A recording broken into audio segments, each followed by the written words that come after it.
I could barely breathe as Mom drove me to Jefferson Memorial Hospital, each bump in the road sending waves of pain through my chest.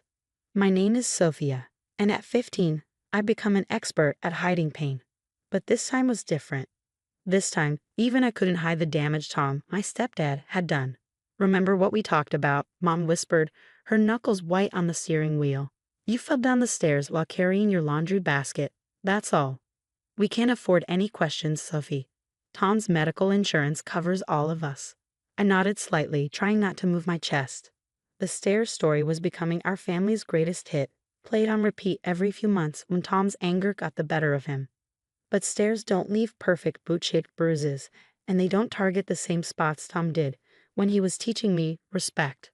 The emergency room was quiet for a Tuesday night. Mom filled out the paperwork while I sat carefully still, counting my breaths like I'd learned to do. Shallow inhale. 1, 2. Careful exhale. 1, 2. Don't cry. Don't show pain. Don't tell. Sophia Anderson. A nurse called, looking up from her clipboard. "Come with me, honey." Mom jumped up immediately. "I'm coming too. She's just a bit shaken from her fall." The nurse, whose name I'd read Linda, led us to an examination room. She had kind eyes and gray hair pulled back in a neat bun. As she took my vital signs, I noticed her watching me, really watching me, in a way that made me nervous. "Can you tell me what happened?" Linda asked, her pen poised over the chart. Before I could speak, Mom jumped in. "She fell down the stairs carrying laundry. Just a silly accident."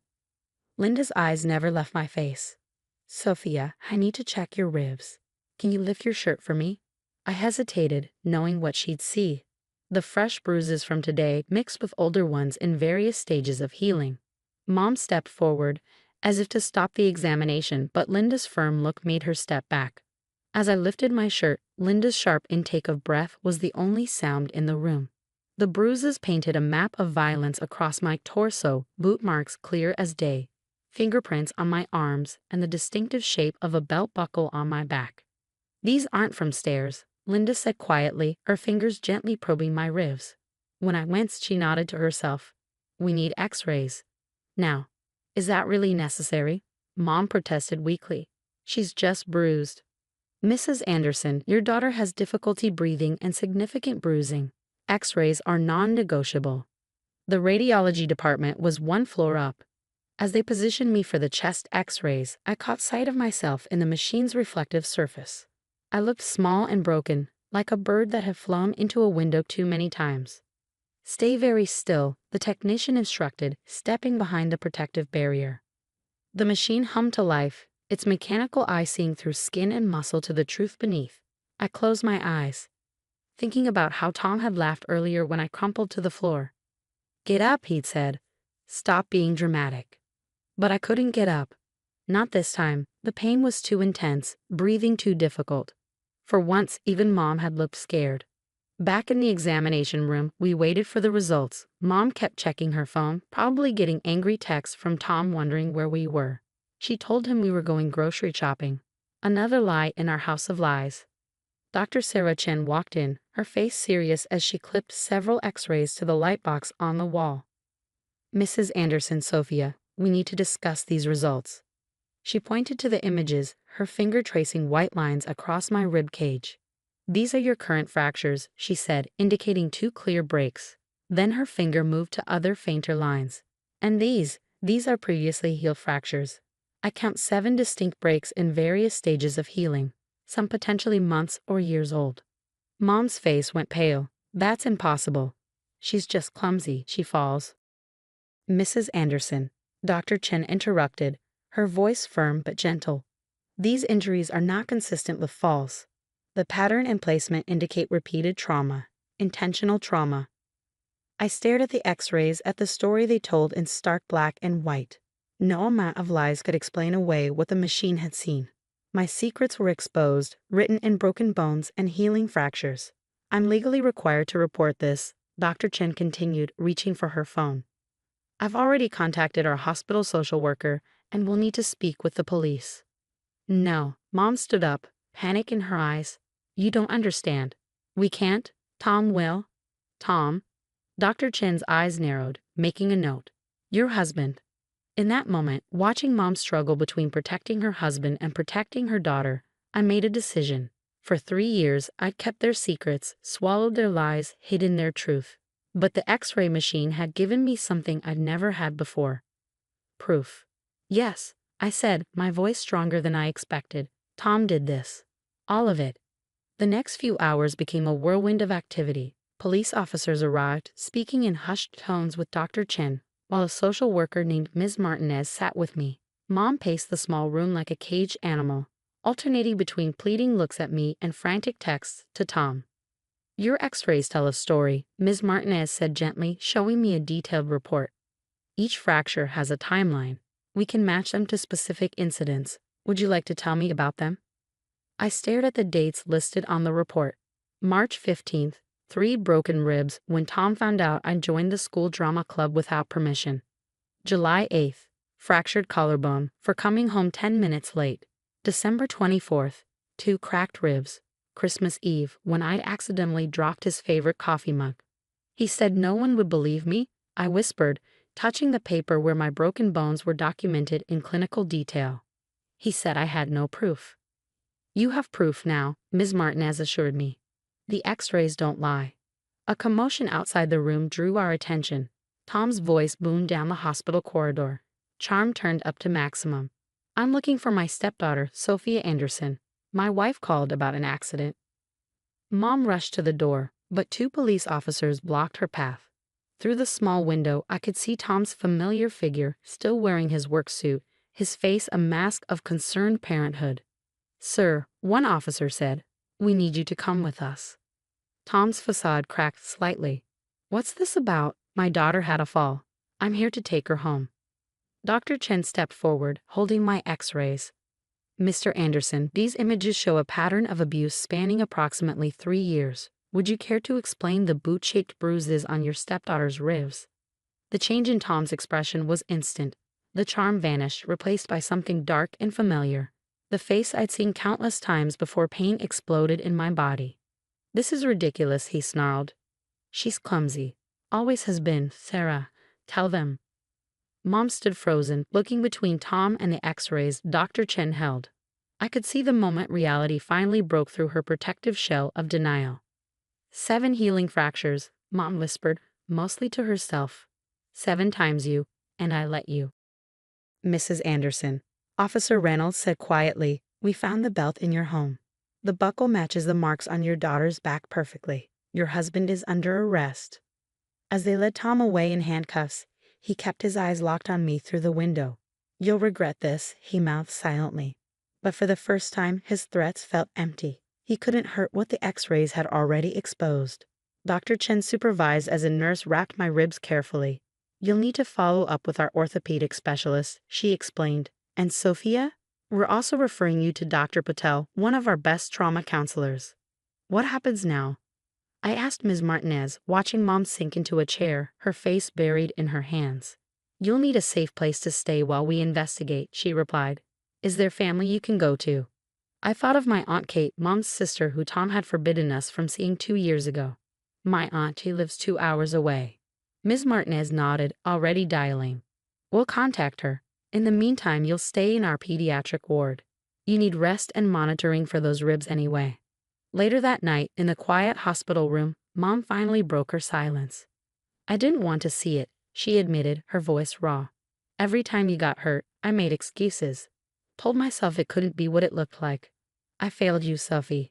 You were afraid too, I said, understanding for the first time that Mom had been just as trapped as I was, just in different ways.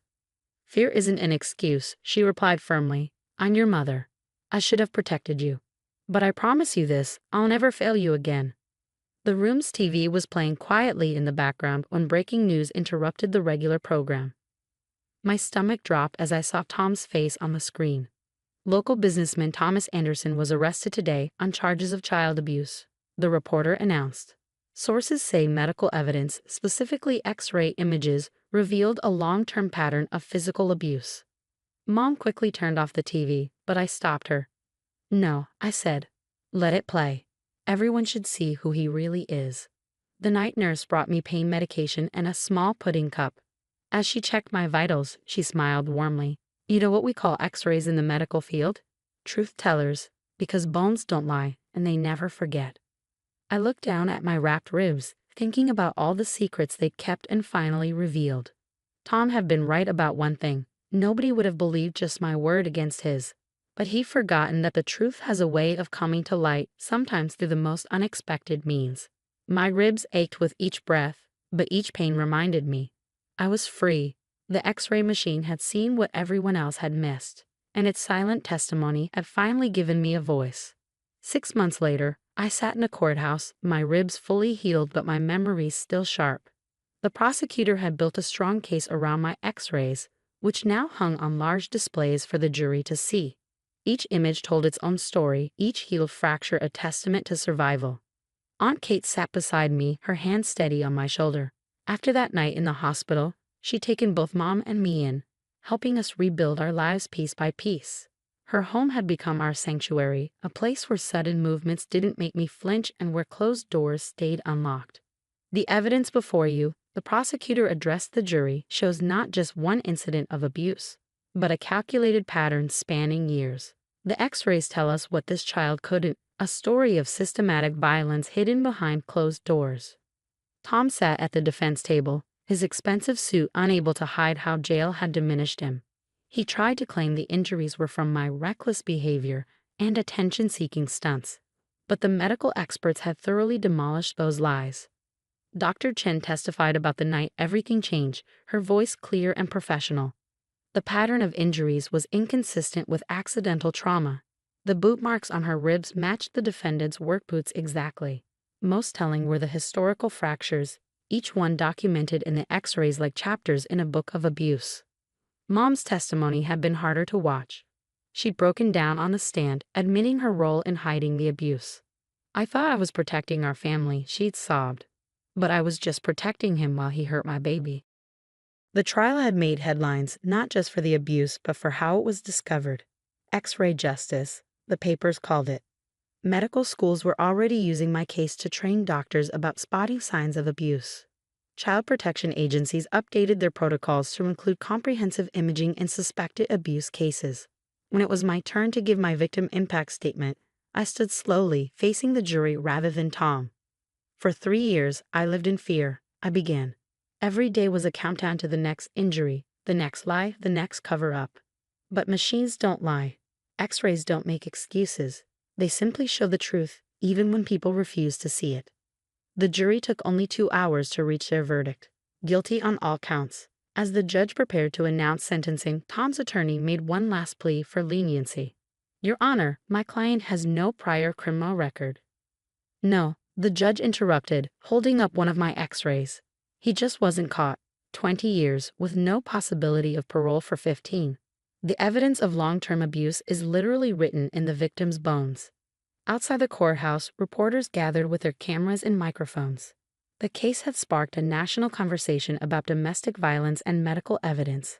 I'd received letters from other abuse survivors, many inspired to seek help after hearing my story. What would you say to other kids living in abusive homes? One reporter asked.